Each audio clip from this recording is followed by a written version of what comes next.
नमस्कार, मी पूनम अर्णी। आज माझ्या बड्डेची एकदाची पार्टी देऊनच टाकली माझ्या मैत्रिणींना। मग आम्ही व्हिजिट केलं कोकण करी हाऊस रेस्टॉरंट।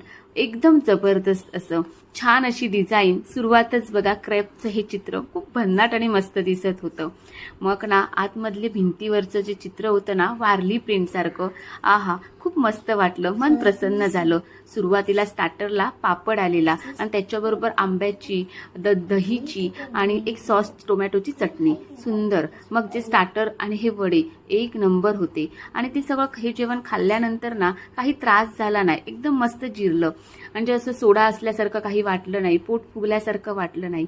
मग पुन्हा कॉम्प्लिमेंटरी म्हणून हे सुंदर सुंदर गरम गरम गुलाबजाम होते, एक नंबर टेस्ट होती। मग सगळ्या मैत्रिणींनी असा एक छान फोटो काढला आणि मग आईस्क्रीम खात खात आम्ही तळ्यावर गेलो। मग इथे एक कॉन्सर्ट पण चालू होता, हे गाणं ऐकलं आणि छान फेरफटका मारला।